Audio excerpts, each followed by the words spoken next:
How's it Hey, going? hey. I always get caught trying to share it on the platforms. Every time. Are we live? Yes, we are live. We are live. Awesome. Good afternoon. How you doing, sis? I'm doing great. I'm doing great. Y'all, it is Sharita Walden. I am the executive director of Kentucky Harm Reduction Coalition. I'm co-hosting with Henry Lucas. I'm the board president of Kentucky Harm Reduction Coalition. Yes. And we are here. We're wrapping up the year. Well, you need to go ahead and wrap up what you're doing so we can get to this I part. know, right? I'm just trying. Look, like, share. You guys can help me. Like and share this stream, you all. Right now, right now, we need everyone. I'm gonna be like the influencers on social media. Like and share right now. We want you to like, share, and comment. Share it on all your platforms. Everyone, get in here. Get in the room. Get in the room. We're having a great conversation today. Was that a good one? But what are we talking about? What are we talking about? We are talking about December's theme, the Grinch that brought stigma. We're talking about stigma. We're wrapping up the year with conversation around stigma, the spirit of stigma.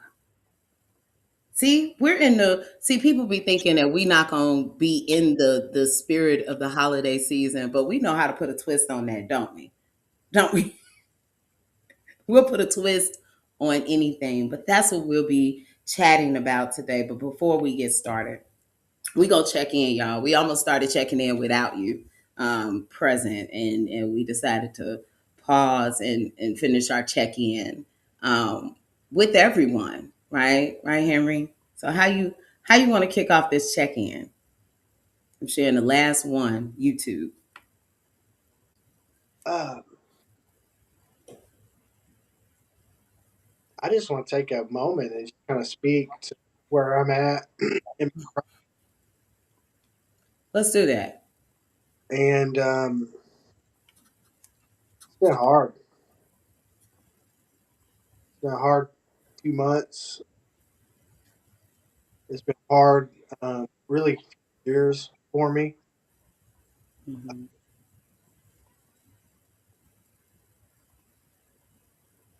And I realized how change is necessary and like evolution is natural and like evolution it doesn't stop. Mm. And so I'm kind of noticing how what I'm experiencing in my life, externally, and how I feel about myself and what I'm experiencing is different. Mm. And one of the things in me that's been different is this safety that I feel within myself. Like no matter how chaotic or unpredictable the things in my life are right now, that I feel feel safe in that, and I know that the challenges that I'm going through, I'm going to see it to the other side. But damn, challenging my faith, questioning my faith, questioning my intuition, um, doubting my vision. Um, Like it's lonely, right? Like when they say it's lonely at the top, and I'm not saying I'm at the top of anything, and maybe this relates to you. Mm. How lonely leadership can be, Mm-hmm. and the weight of the responsibility, that I carry, it really in all areas of life. That like it goes unnoticed. Yeah. Not that I need some sort of recognition, validation, but it's like the stuff that we've worked on behind the scenes in KHRC. If you're there, like you don't really know the work that's being put in. True for all of us. Don't really know what anybody else is going through, Yeah. and so my I guess my call to action for us is to check on your strong friends. Check on the leaders in your life. This time of the year certainly be about winding down and celebration and reflecting and sort of giving in a lot of ways. It can be, generosity. It can be love, time. It can be actual presence. Um, and it's still a lot for those of us, that carry so much. And so, noticing in my life the way what I'm carrying, not just this year, for the last couple of years. And when people say, I'll die on this hill, I really feel that way about my vision and how I see radical change and healing happening in the community. Like that's what I stand for. And I will die on that hill. I will be the last one on this boat, when the boat goes down, whatever sort of metaphorical boat, that that I'm referencing. Um, but it's been hard. It's been hard for me. And I needed to say that.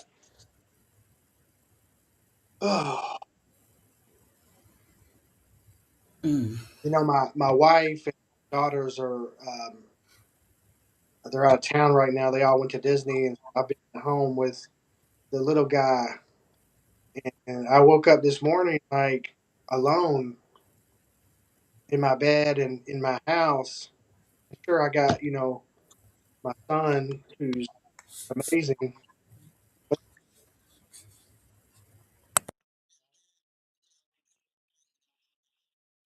You went out a little bit. Say something real quick. yeah, I'm hearing some echo of something that I just said a few minutes ago. Okay. Yeah. Yes. Okay. Yeah, I'm just noticing with half of my family gone and on vacation and I'm at home, I'm just kind of noticing like how lonely I felt this morning and how sad I was when I woke up in the house alone. Like I need my family and like I need the people in my life. Like they're a lifeline. Like I don't know really where I would be without you. I don't know where I would be without so many people in my life, and I'm really grateful for that. Um, and this time of the year too is time of reflection for me. On December 22nd is when my recovery journey started. 2008, so 17 years of actively being in the recovery process, and so that naturally brings up feelings for me of gratitude and a sense of like pride. Um, but again, it's just all so heavy, and so I want to just speak to the heaviness today that so many people are feeling. Absolutely. Thank you for grounding us in some truth, right? And grounding this afternoon's discussion in truth. Thank you for checking in.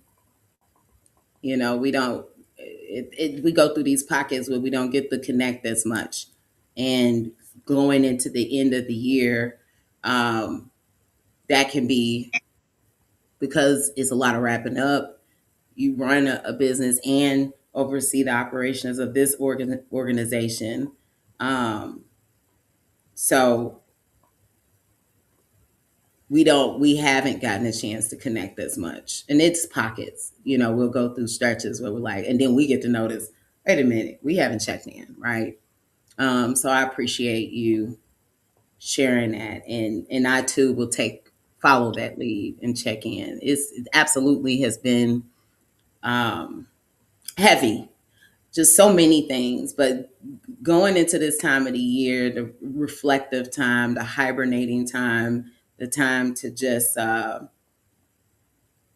reflect back over the last 11 months and wrapping up in this 12th month, for me, it's been this long journey of acceptance this year. Before I go in, some people are checking in and saying who they are and where they're from. I know you can't see it on your end, Henry. So saying hi. Hey, Maxwell, we see you here in Louisville, and Mia, one of our team players right here in Louisville. Thank you all for joining us for this conversation, this lunch time conversation.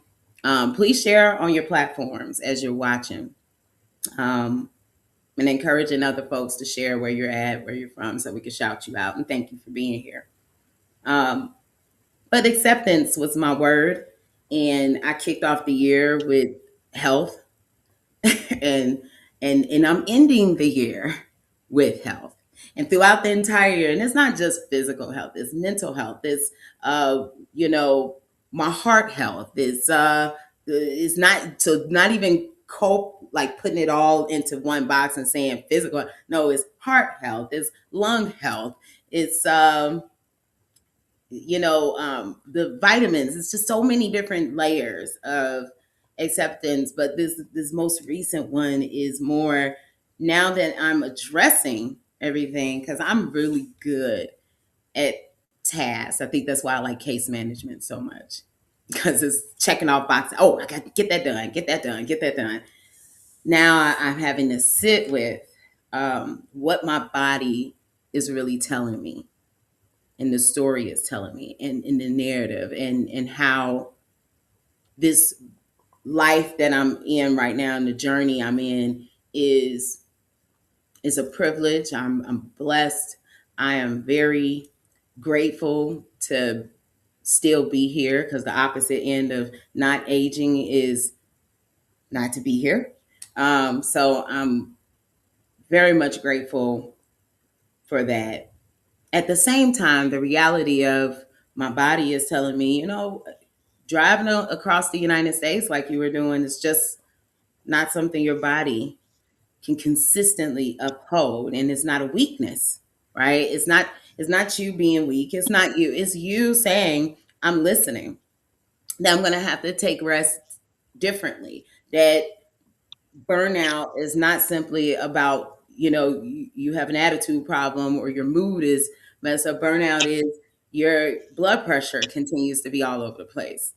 New parts of your blood work is starting to show things that you've never seen, like lipids, and why is this all over the place? You're learning how trauma and the situation I had the unfortunate experience of witnessing, but how trauma impacts biologically your body, and the need, not the you know is looked at as an option, but the need to really take care of myself and make sure that I'm addressing how something is impacting me.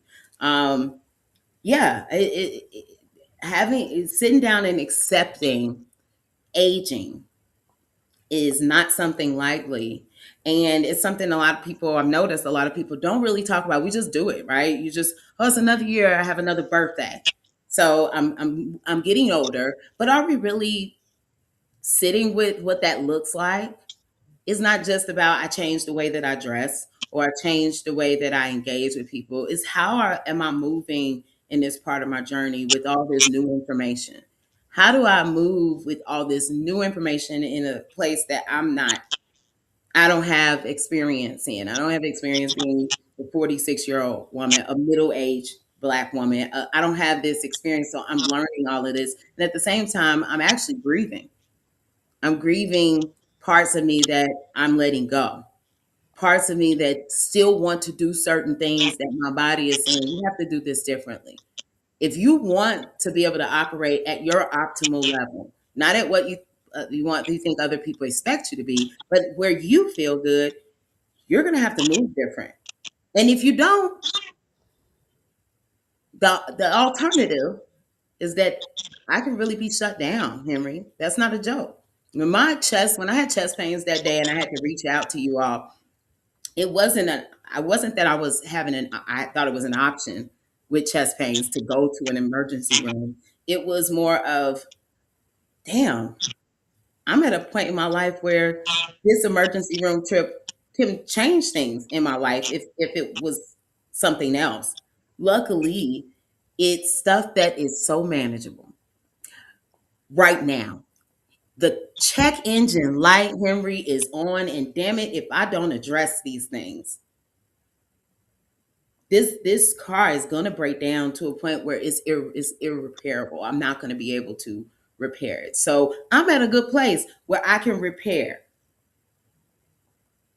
That's where I'm at. And I keep the car analogy ahead of me. I think that's something. I don't know if you did some of that work, in your training and preparation, becoming a therapist, but I've always liked the analogy of the car because I feel like that's literally what our bodies are like. It's a car. It's because eventually it is going to kaput. Like that is what a car. So it's such a great way to look at life.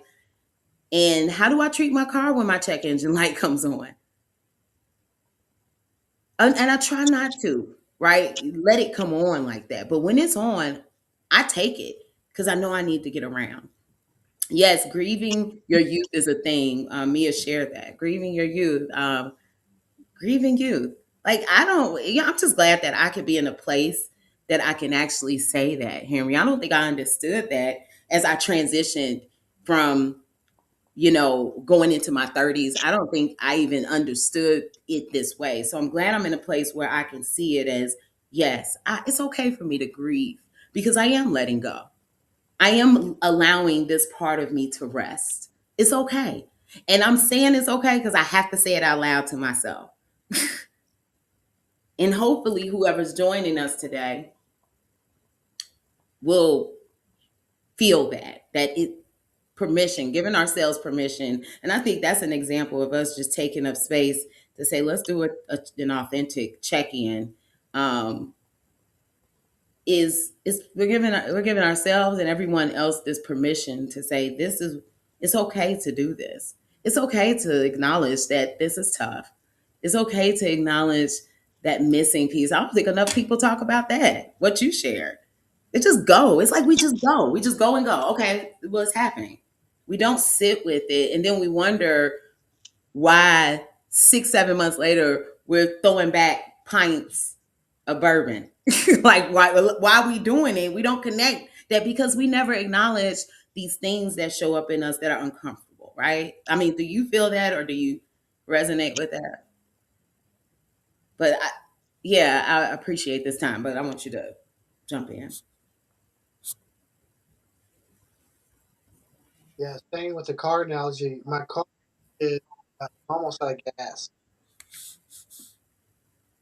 Mm. and I'm trying to get to the fill up station, and it's like, anytime I've ever been that close to running out of gas, it's like, okay, if I push on the gas, I could get there faster, right? But that burns more gas, but I'm in control. If I coast and put it on cruise control or keep the gas for a certain amount of RPMs or whatever, like um I'll use less gas, but I still may break down. I still may run out of gas. So do I want to push it so that I can get there faster, or do I want to coast and feel that anxiety? And I'm at a place right now where I'm not really sure if what I need to do over the next few weeks. Is I've got some deadlines and some projects that I'm working. And what my body is telling me is to to rest and to relax. And my mind says, well, none of this is really that. big of a deal. It always seems to work out. But the anxiety about it all is it's going to collapse and fall apart if I don't control it, if I don't push it, if I'm not, responsible. So it's just real interesting relationship that people that have ability feel overly, feel responsible. Um, yeah, Mia. I don't in a quarter. My lights on. I got my little thing on my that tells me, how many miles before I'm on zero, and I'm getting close to zero. And the other part of that is why up? I passed the gas station, but it's like, well, I wanted to hurry up and get home. Right? We've all done that, I like that part of the analogy. and I've gotten home. I've made it home, and my tank's been on E, and gotta, and I'll forget the next morning that I gotta get gas before I start my day, and now I'm late because I had to stop and get gas because I didn't want I couldn't do it, the day before. That's the feel that I'm in that I is gotta let I just gotta let. I agree. Real quick, real tech quick next technology thing. You might have to turn off your backstage noise. That might be it. Me. Yeah. Look on the backstage part and turn that off. There we go. Yeah. I think that was what it Yeah, I was. had to pivot this morning. This afternoon. I'm already coming into our podcast a little anxious and feeling behind because I am put the gas.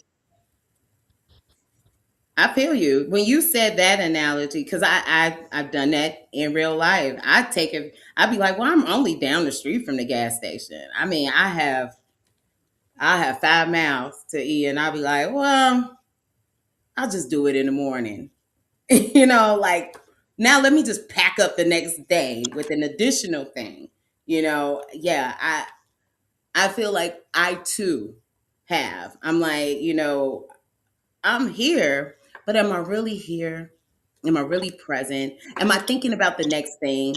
Am I on here and I'm like, okay, what's the time? Oh, okay. All right. And that's the truth, right? And I think that we have gotten to a point where, and it's around stigma. I think that we have stigmatized even just the idea of what we're doing right now.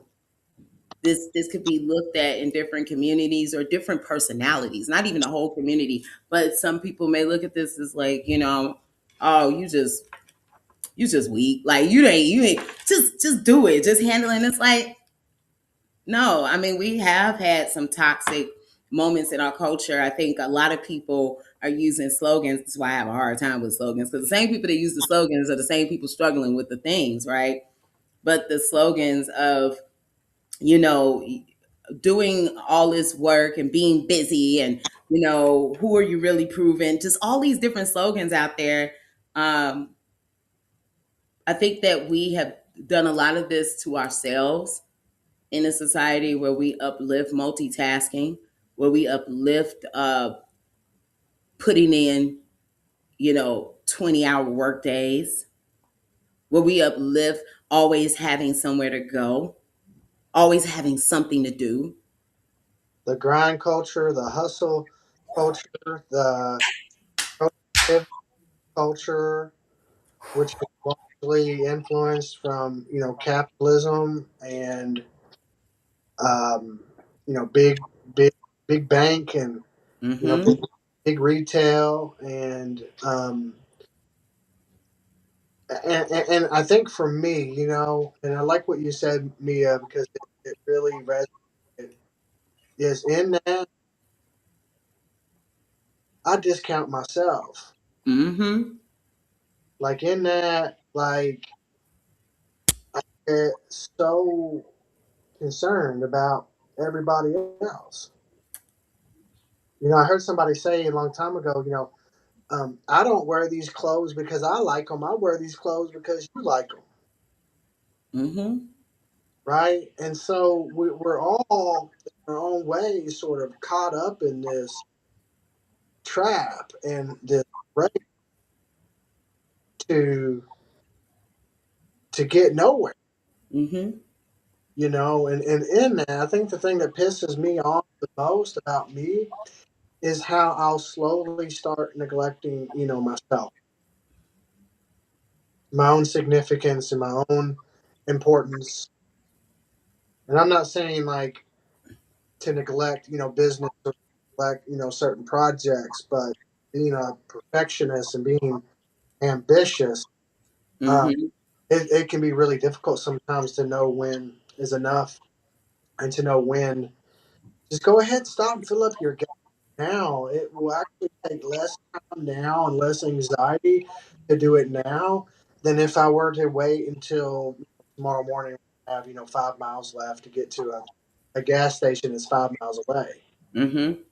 You know, so it's a reminder that in my life, in a life of all kinds of important things and people, that I'm the most important person in life. This is my life. Mm-hmm. This is your life, and starting to take responsibility for that, starting to be accountable, for that, taking care of ourselves, setting limits, finding time to do the things that we enjoy. Mm-hmm.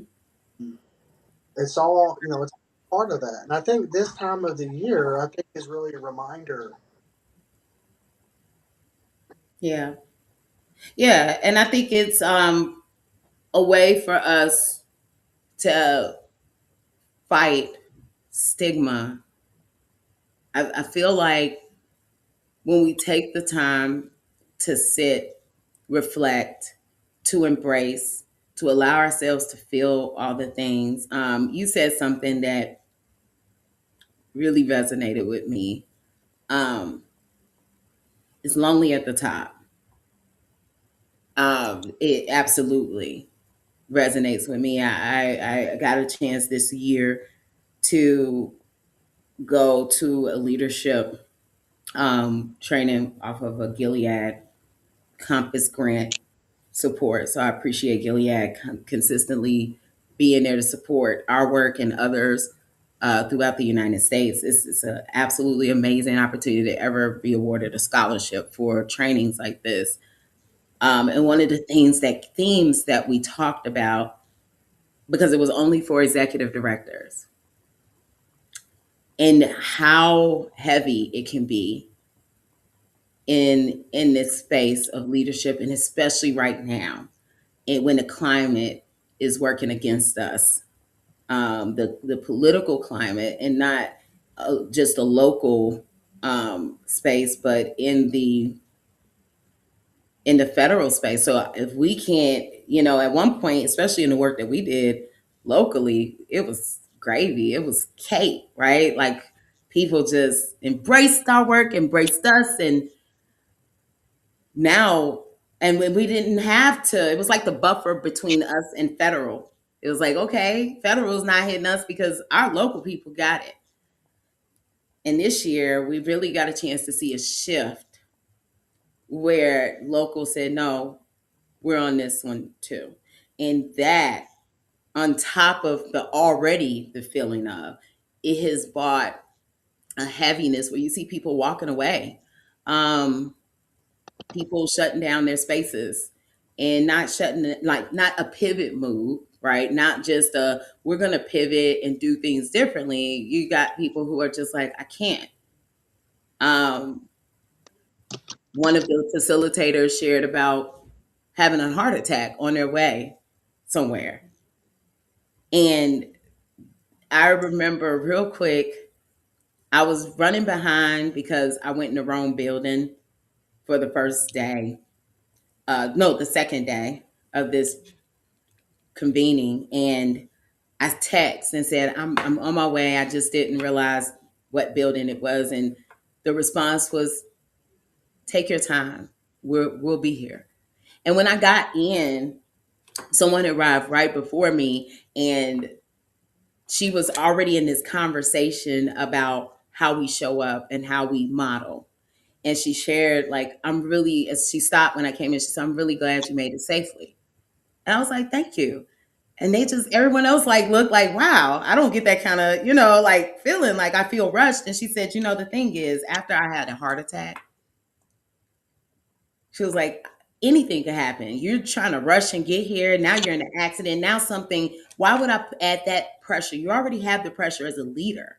That's like, gosh, I'm letting, whoever down, letting myself down. You already got that pressure. So you're already self putting yourself down in this way. I don't need to add to that. All I need is you to be safe.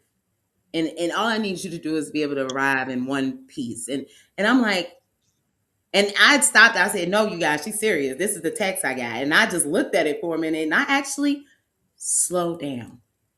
I slowed down. I wasn't any faster. I wasn't later. I just slowed down. And so we talked about that, the pressure we put on ourselves, and how we're navigating that. So when you said that, I was sitting here and I was like, yeah, it gets lonely because a lot of decisions, a lot of conversations, you can't really talk down to your team. You can't bring your fears. And there could be some really, I mean, now if something's detrimental, then yeah, but you can't go in and be like, F this shit. Like you just, I'm blowing it up. Like I can't come in. I have to be like, okay, yeah, this is a shitty situation, but I have to come in so that people don't walk away and feel unstable. So that can be a lot. And how do we center those spaces? So we have people making ethical decisions.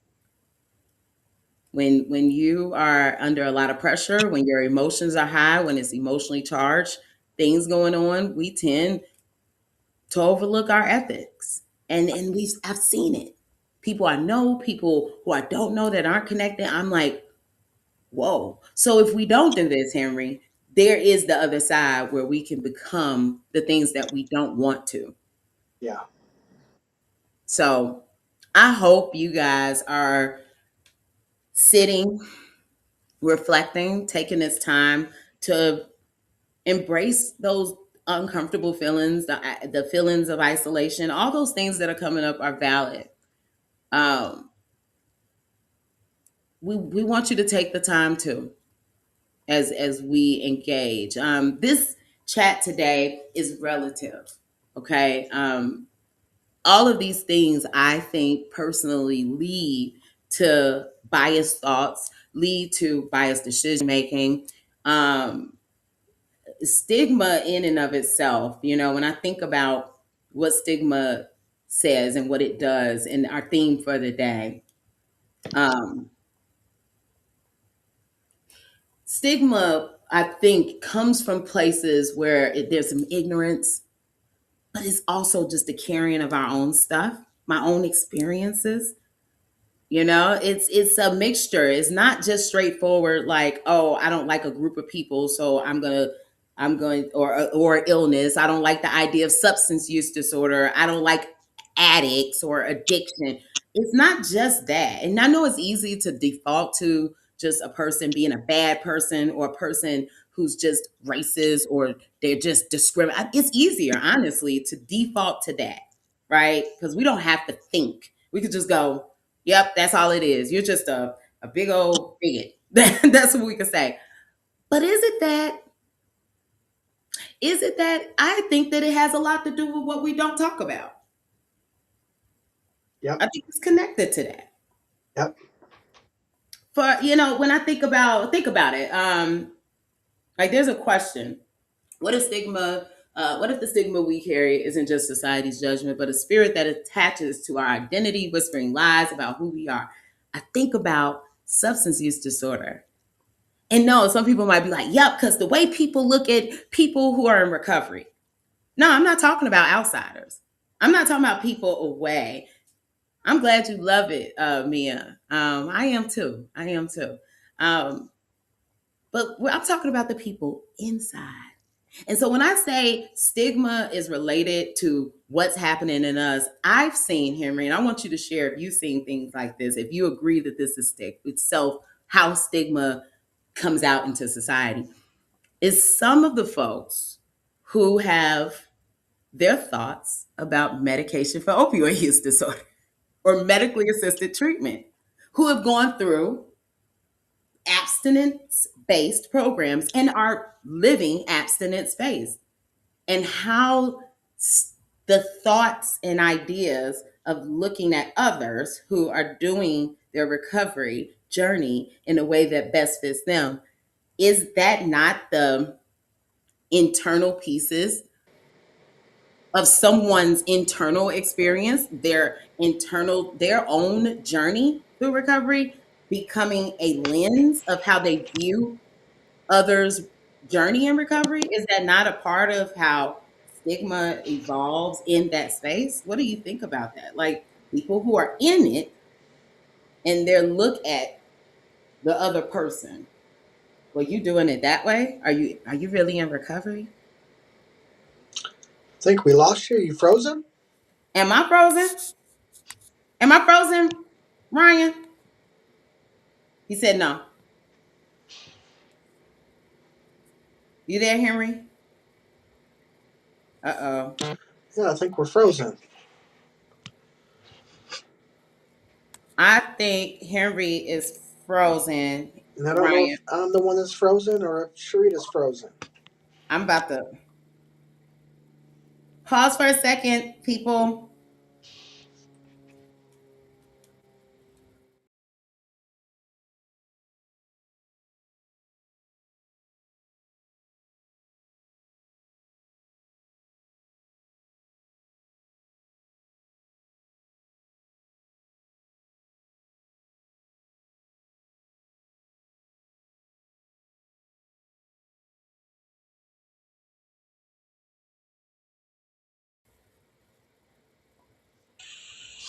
You back? Okay, here we go. Yeah, let's try this again. What did you hear? Bible boy said. Bible boy said if I wasn't frozen. Odell said I was. Here we go. So I, yeah, there's different. There's I think different, it's here. right? There's different layers of stigma. There's the stigma that I may have towards a certain group, or that society has towards a certain group, but then there's also the stigma that we have inside of certain groups, Mm-hmm. right? And then there's the stigma that I even experience inside myself when I internalize these negative public attitudes, stereotypes, biases, right, that lead me to feel shame or low self worth, self blame, Mm-hmm. low self esteem, right? It's all a ripple effect, Yeah. right? And I think the question before we had technical issues, I think, uh, yeah, I was frozen. Um, I think the question that you were kind of asking was around medication assisted treatment and stigma inside of recovery, Mm-hmm. right? And well, where does stigma come from? How does it get developed?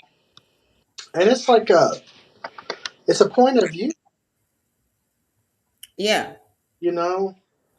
And stigma is shaped by negative labeling, stereotyping, othering, discrimination, biases, projection of shame and guilt and remorse.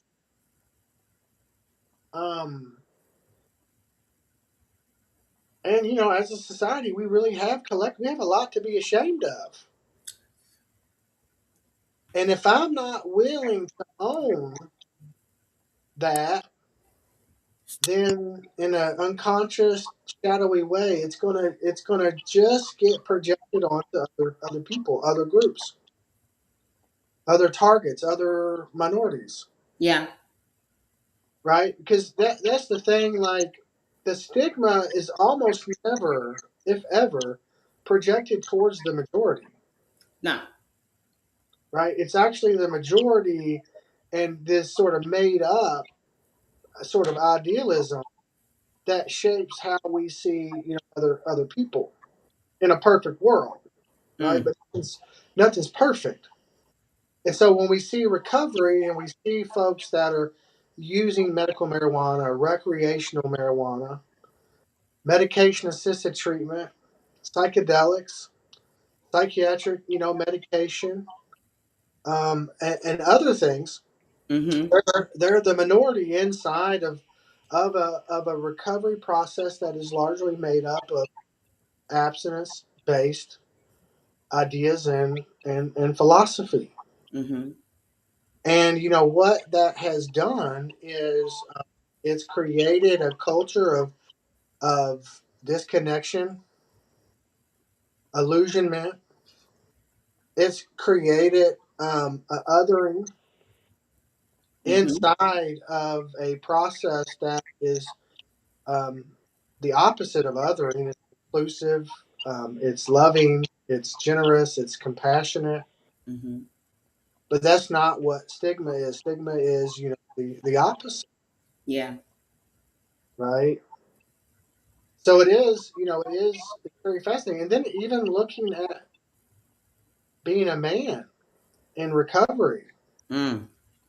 where historically and for most of my life, I never knew how to talk about feelings or vulnerability or um, intimacy, self honesty, self discovery, self reflection. Yeah, I never knew all of that. And then I get into a process that is really largely driven by that, you know? And in recovery, it's really easy, for me to be honest and open and with you the same sort of way because really meet me with compassion and love and grace. In the rest of the world, it's really difficult. Mm-hmm. It's really difficult to have space as a man to speak on things, and so I find myself really only being able to connect with other men. But the problem with that is um, people miss out on the gift, right? And in this case, referring to me, like, and I miss out on the gift of exposing, other people to what it is that it's like for me or that it's like for you and what we go through. Yeah. On the outside looking in, you're like, wow, like, he's really got it going on. He's really got his stuff together, and you're going to listen to this podcast. You're going to hear, wow, like he also struggles too. Yeah. You know, and I think that's where like honoring the struggle, accepting the struggle, not judging the struggle, whatever the struggle is for me, or folks in recovery, or that are using cannabis but that are abstaining from opioids. But we have to feel safe in order to do that. And there just aren't enough safe places. And I'm glad that you brought that back around, and I kind of got stuck with the men thing. And we've had conversations about stigma men, and more specifically around white men. Um, when I think about how stigma becomes what it is, and I think about a very specific situation that I thought about, and I see it on social media a lot. And recently, I saw something that was just again affirming a conversation we had many years ago, and it's about affection, men showing affection to each other. And I remember one time you and one of our friends, it was over 10 years ago now. when we were meeting, and I saw y'all give each other a hug, and it was just so intimate. And I was like, you don't see a lot of black men do this. Um, the love, and both of you are saying, "Yeah, I love you," and "I love you, man." Like I'm sitting here like I don't get to see that. And recently, there are some people who are observing this and watching this, and they'll watch it later. Will recall an image going around of black men who are influential, so they're celebrities, giving each other hugs or taking these pictures that are very intimate, and the use of "they're gay." This is not okay. What is this saying? What's happening behind? And I'm like, ugh. So then I think about the life cycle, right? Because people, again, we're trying to connect how we centered and grounded this session, this time together. How we get to this point, I think about that very specific, only because you said men, and I was like, it goes deeper. If I look at how stigma is created, triggering events usually start off, right? Like diagnosis, mistake, life circumstances. We talk about a triggering event when it comes to intimacy in men. The first thing I think about is how many black or black and brown or communities of color where you see that level of intimacy from men on a regular basis, a consistent, because there are some peoples whose households they absolutely demonstrate this, but how often do you see it publicly? And I'm like, you don't. And in fact, you see the complete opposite. And I know you know because I've sent people to you in your groups because I know that background.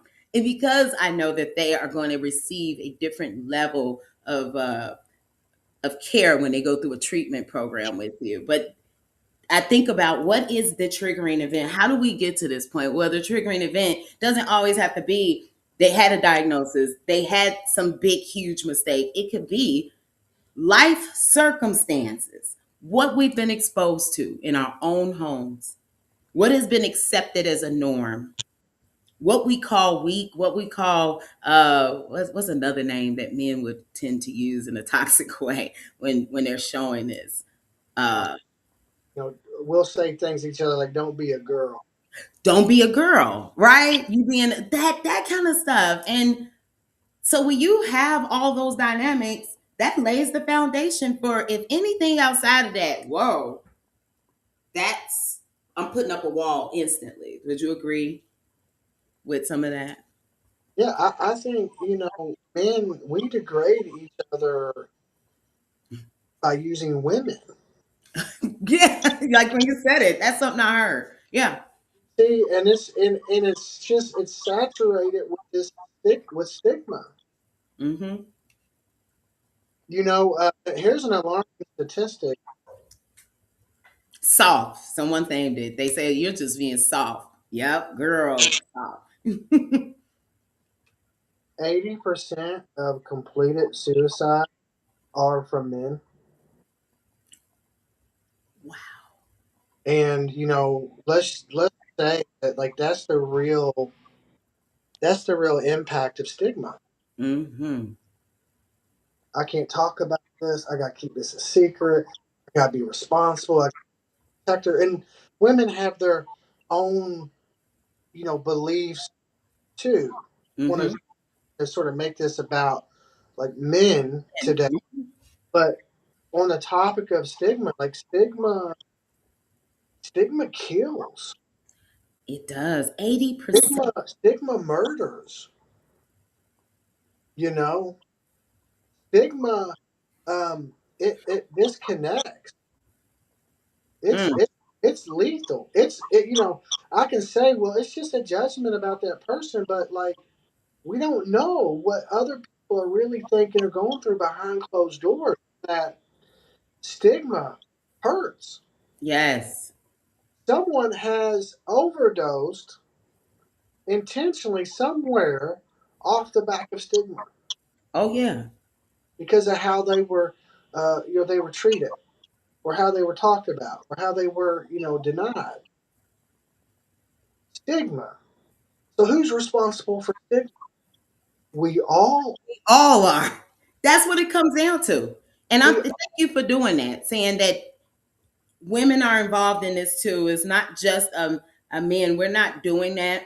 Um, Good comments though. I see these comments, you guys. Yes, their Bible voice said there's also a piece that if you start voicing these concerns, you will get slandered Yep. because patriarchy, right?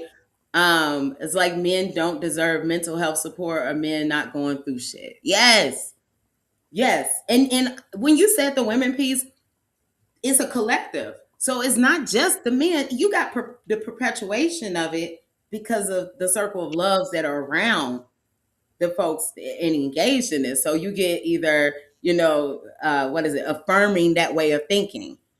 You'll get language, yeah, don't do that. That's too soft. And I've heard things like that, right? Odell, the stigma is generational. You want to make what is it, tough, hard sons that turn into toxic, tough fathers. Whoa, who turn into loved but hated grandfather. Wow. Whew. I think we got a lot of action on this topic, Henry. We're all affected by it. We are. We We are. all fall into some category of stigma Yeah, here, and it hurts. it does. And It's that literal piece where you literally said it kill. I think we need to sit with that, you guys. Like that's heavy. I knew those numbers were high, but I didn't know it was that high. And when we look at the why, the reason why, and all these things are externalized, internalized, it's identity. It's all wrapped into one. We can't just point out one piece that plays a part. This is a very good conversation. You guys are hitting the nail on the head.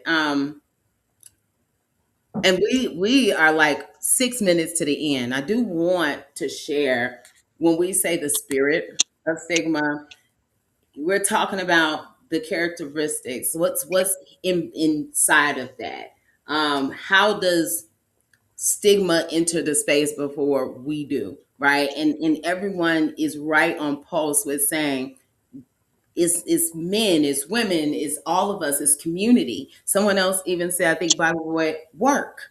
In all these spaces, it shows up. And a lot of people have a hard time, I guess, kind of accepting that all these spaces are faith-based spaces. It's all in there, right? And the Grinch, what do we know about the Grinch, Henry? What do we know about the Grinch? He's white. That's a clinical space. You can unpack and probably do a full assessment on on the Grinch. But what do we know about the Grinch? Why would we say the Grinch brought stigma? You didn't hear what I said. No, He's white. he's white.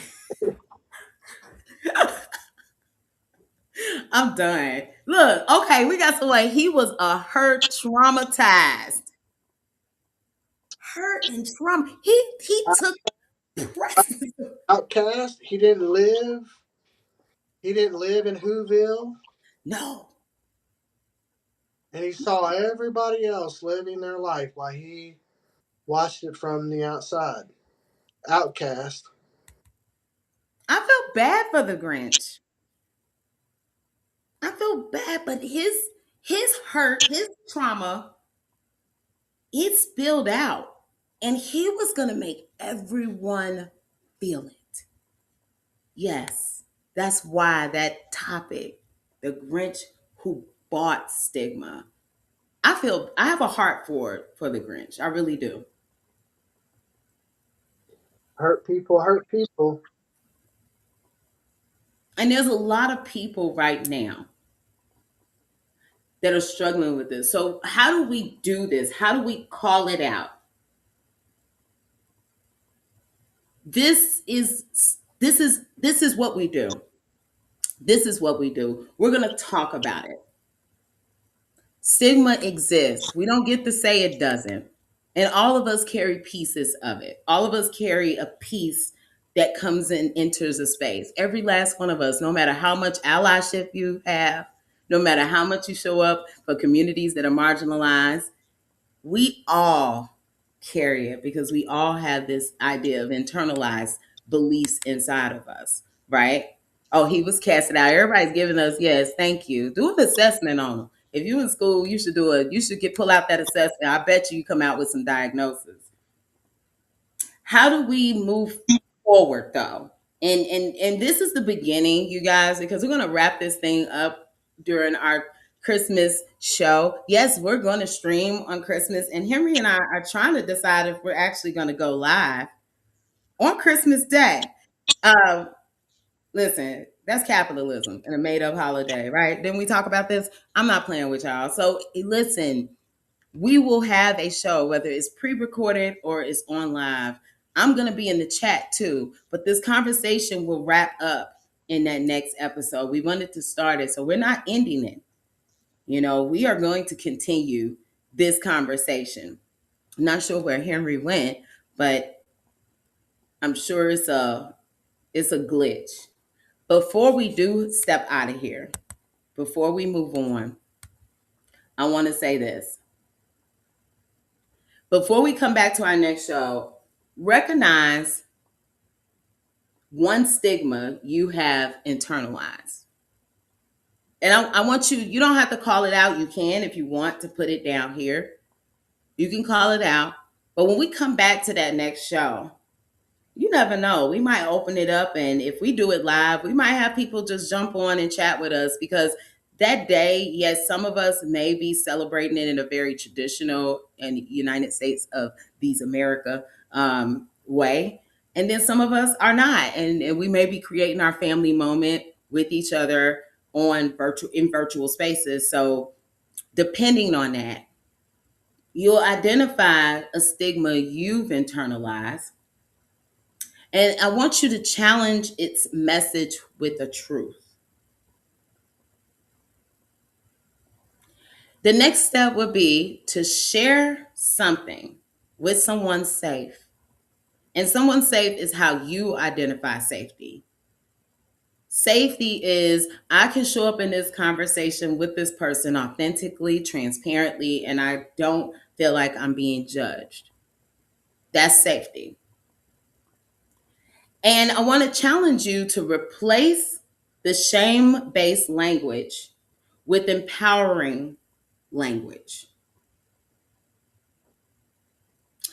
And the last step is I want you to commit to one stigma breaking action that you can carry for the last couple of weeks of this year.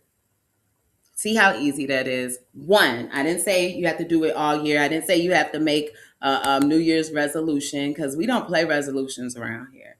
So I want you, and we're going to put those tasks in the comments on both our Facebook and our YouTube. My last thing, and then I'm going to head out. Stigma loses power when exposed, named, and confronted. We have to expose it, we have to name it, call it out, and we have to confront it. Okay? You are more than your labels.